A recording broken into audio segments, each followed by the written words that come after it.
ಬಡವರಿಗೆ ಸೈಟ್ ಕೊಡದೇ ಇರುವ ಸರ್ಕಾರ ಕೇಳಿ ಧಿಕ್ಕಾರ. ಬಡವರಿಗೆ ಸೈಟ್ ಕೊಡದೇ ಇರುವ ಅಧಿಕಾರಿಗಳಿಗೆ ಹೇಳಿ ಧಿಕ್ಕಾರ. ಬಡವರಿಗೆ ಸೈಟ್ ಕೊಡದೇ ಇರುವ ಅಧಿಕಾರಿಗಳಿಗೆ ಹೇಳಿ ಧಿಕ್ಕಾರ. ಬೇಕೇ ಬೇಕು, ಬೇಕೇ ಬೇಕು, ಬೇಕೇ ಬೇಕು. ಬಡವರಿಗೆ ಭೂಮಿ ಮಂಜೂರು ಮಾಡಿಕೊಡದೇ ಇರುವ ಅಧಿಕಾರಿಗಳಿಗೆ ಹೇಳಿ ಧಿಕ್ಕಾರ. ಬಡವರಿಗೆ ಭೂಮಿ ಮಂಜೂರು ಮಾಡಿಕೊಡದೇ ಇರುವ ಕಂದಾಯ ಅಧಿಕಾರಿಗಳಿಗೆ ಹೇಳಿ ಧಿಕ್ಕಾರ. ಬೇಕೇ ಬೇಕು, ಬೇಕೇ ಬೇಕು. ಸರ್ವೆ ನಿರಾಕರಿಸುತ್ತಿರುವ ಕಂದಾಯ ಅಧಿಕಾರಿಗಳಿಗೆ ಹೇಳಿ ಧಿಕ್ಕಾರ. ಸರ್ವೆ ನಿರಾಕರಿಸುತ್ತಿರುವ ಕಂದಾಯ ಅಧಿಕಾರಿಗಳಿಗೆ ಹೇಳಿ ಧಿಕ್ಕಾರ. ಬೇಕೇ ಬೇಕು, ಬೇಕೇ ಬೇಕು. ಬಡವರಿಗೆ ಸೈಟ್ ಕೊಡದೇ ಇರುವ ಸರ್ಕಾರ ಕೇಳಿ ಧಿಕ್ಕಾರ. ಬಡವರಿಗೆ ಸೈಟ್ ಕೊಡದೇ ಇರುವ ಸರ್ಕಾರ ಕೇಳಿ ಧಿಕ್ಕಾರ. ಬಡವರಿಗೆ ಭೂಮಿ ಮಂಜೂರು ಮಾಡಿಕೊಡದೇ ಇರುವ ಸರ್ಕಾರ ಕೇಳಿ ಧಿಕ್ಕಾರ.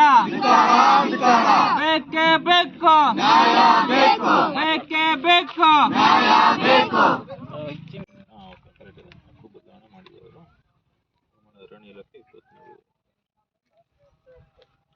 ಎಂಆರ್ ಅಂತ ಕೂರಿಸಿದ್ದಾರೆ. ಎಂಆರ್ ಅಲ್ಲಿ 23 ಎಕರೆ ಇದೆ, ಅದ್ರಂತ ನೀವು ಕೂರಿಸಿದ್ದಾರೆ.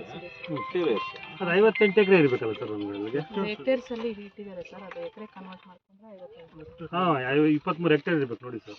23 ಹೆಕ್ಟೇರ್. ಹೆಕ್ಟೇರ್ ಹೌದು ಲೆಕ್ಕ ಇವರು ನಮ್ಮವರು ಇಂಪ್ಲಿಮೆಂಟ್ ಮಾಡಿ 23 ಎಕರೆ ಅನ್ಕೊಂಡು ಎಕರೆ ಅಂತ 23 ಹೆಕ್ಟೇರ್ ಹೆಕ್ಟೇರ್ಸ್ ಅಂದ್ರೆ ಟೋಟಲ್ ಮಾಡಿ ಬರ್ತದೆ 58 ಆಗುತ್ತೆ ಸರ್. ಹೆಕ್ಟೇರ್ ಕನ್ವರ್ಷನ್ ಹಾಕಿ 58 ಎಕರೆ ಬರುತ್ತೆ. 58 ಎಕರೆ ಎಷ್ಟು ಗುಂಟೆ ಬರುತ್ತೆ? 18 ಅಂತ ಹಾಕಿಲ್ಲ. 58 15 4 ಬರುತ್ತೆ ನೋಡಿ. ಅದರಲ್ಲಿ 30 ಇನ್ನು BGML ಗೆ ಸಾಕಾಗಲ್ಲ ಸರ್. ಅದು ಗಲಾಟೆ. BGML ಇದೆ ಅಲ್ಲಿ. ಅದೇ ಗಲಾಟೆ. ಇಲ್ಲಿ ತನಕ ಬರುತ್ತೆ BGML. 36 ಬರುತ್ತೆ ಸರ್. ಊರು ಊರ ಹತ್ರ ಬರುತ್ತೆ ಬಿಡಿ ಸರ್. ಎಲ್ಲ ಫೋಟೋ ಇದೆ BGML. ಕೆರೆಯಿಂದ ಡೌನ್ ಬರುತ್ತೆ. BGML ಫಾರೆಸ್ಟ್ ಗೋಮಾಳ 3 ಟ್ರಯಾಂಗಲ್ ಇದಾಗ್ಬಿಟ್ಟಿದೆ ಇವಾಗ. ಹೌದು ಸರ್. ಗೋಮಾಳ ಬರೋದಿಲ್ಲ ಆಕ್ಚುಲಿ 1 ಎಕರೆ ಸರ್. 1 ಎಕರೆ ಚಿಲ್ಲರೆ ಬರುತ್ತೆ ಅಷ್ಟೇ ಸರ್.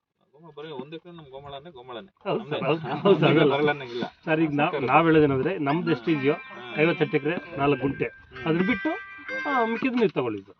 ನಮ್ದು ಸರ್ವೆ ಮಾಡ್ಕೊಟ್ಬಿಟ್ಟು 58 ಎಕರೆ ನಮ್ಗೆ ಬಿಟ್ಟು ಮ್ಯೂಟೇಷನ್ ನೋಡಿದ್ರು ಇವಾಗ ಏನಿದೆ 23 ಎಕರೆ ಆಗಿದೆ ರಾಂಗ್ ಆಗಿದೆ. 23 ಹೆಕ್ಟೇರ್ ಇದೆ. 23 ಎಕರೆ ಇದು ಏನಿದೆ ವ್ಯಾಲ್ಯೂ ಕರೆಕ್ಟ್ ಆಗಿ ಬರ್ತದೆ. 58 ಎಕರೆ 4 ಗುಂಟೆ. That is for forest area.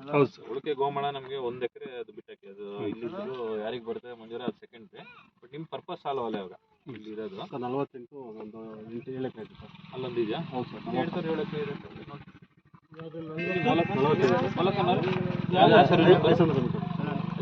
Survey number 47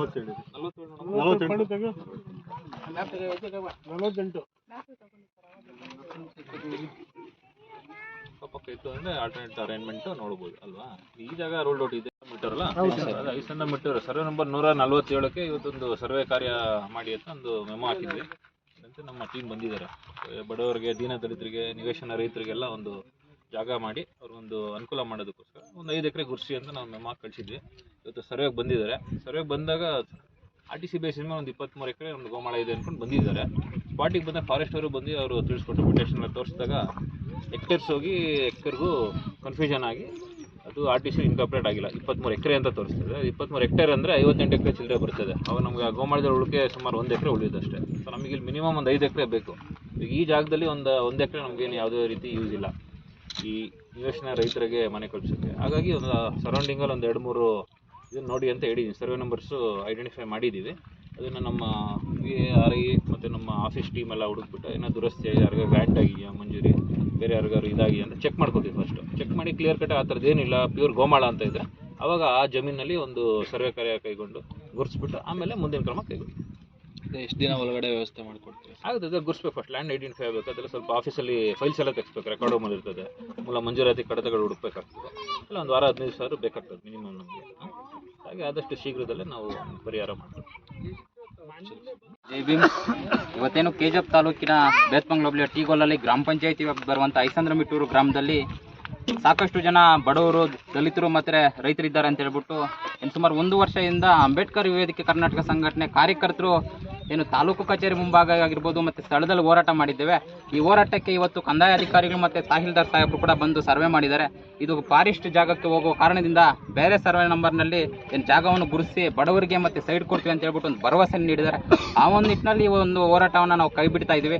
ಸಾಹೇಬರು ಕೂಡ ಹೇಳಿದ್ದಾರೆ ಒಂದು ವಾರ ಮತ್ತು 15 ದಿನ ಕಾಲಾವಕಾಶ ಬೇಕಾಗುತ್ತೆ ಅಂತ ಹೇಳ್ಬಿಟ್ಟು 15 ದಿನ ನಾವು ಕಾಲಾವಕಾಶ ಕೊಡ್ತೀವಿ. ಒಂದು ವೇಳೆ 15 ದಿನದಲ್ಲಿ ಏನಾದರೂ ಸಮಸ್ಯೆ ಬಗೆಹರದೇ ಹೋದಲ್ಲಿ ನಾವು ಸಹ ಶಾಂತಿಯುತವಾಗಿ ಇದೇ ಸ್ಥಳದಲ್ಲಿ ಹೋರಾಟವನ್ನು ಹಮ್ಮಿಕೊಳ್ತೇವೆ.